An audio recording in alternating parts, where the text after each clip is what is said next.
Corduroy by Don Freeman. Corduroy is a bear who once lived in the toy department of a big store.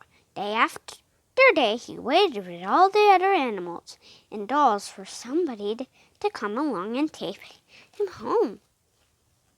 The store was always filled with shoppers buying all sorts of things, but no one ever seemed to want a small bear in green overalls.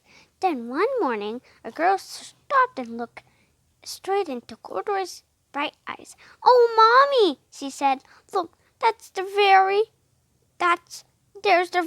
bear I always wanted." "Not today, dear," her mother sighed. "I spent too much today. Besides, he doesn't look new. He lost a button of one of his shoulder straps." Corduroy watched him sadly as he walked away. "I didn't know I'd lost a button," he said to himself. "Tonight I'll go and see if I'll find it." Late that evening, when all the shoppers had gone and the doors were shut and locked, Corduroy climbed carefully down from his shelf and began searching everywhere on the floor for his lost button. Suddenly, he felt the floor moving under him. Quite by accident, he had stepped on an escalator, and up he went. Could this be a mountain? He wondered. "I think I've always wanted to climb a mountain." He stepped off the escalator and reached the next floor, and there, before his eyes, there was a most amazing sight. Tables and chairs and lamps and sofas and rows of beds. "This must be a palace," Corduroy gasped. "I guess I always wanted to live in a palace." He wandered around admiring the furniture. "This must be a bed," he said. "I always wanted to sleep in a bed." And up he crawled to a large stick mattress. At once he saw something small and round.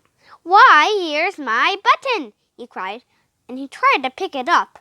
But like all the other buttons on the mattress, it was tied down tight. He yanked and pulled with both paws until, pop! Off came the button, and off the mattress Corduroy toppled, bang into a tall floor lamp. Off it fell with the grass. Corduroy didn't know, but there was someone else awake in the store. The night watchman was going his run to the floor above. When he heard the crash, he came dashing down the escalator. "Now who in the world did that?" he exclaimed. "Somebody must be hiding around here." He flashed the light under the sofa bed until he came to the biggest bed of all, and there he saw two fuzzy brown ears sticking from under the cover. "Hello," he said. "How did you get upstairs?" The watchman tucked Corduroy under his arm and carried him down the escalator and set him on the shelf in the toilet room with the other animals and dolls. Corduroy was just waking up when the first customer came this morning, and there looking at him, a wide, warm smile, was the same little girl he'd seen only the day before. "I'm Lisa," she said, "and you're going to be my very own bear. Last night I counted what I saved in my piggy bank, and my mother said I could bring you home. Should I put him in a box for you?" the Cecily said. "Oh, no, thank you," Lisa answered, and she carried Corduroy home in her arms.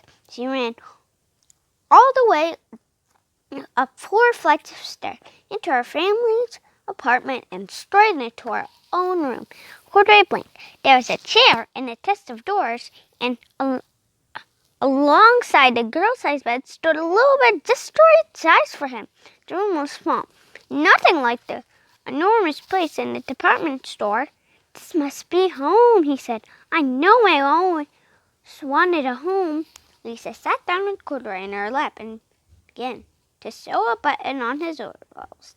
"I like the way you are," she said, but you'll be more comfortable with your shoulder strap fastened." "You must be a friend," said Corduroy. "I always wanted a friend." "Me too," said Lisa, and she gave him a big hug. The end.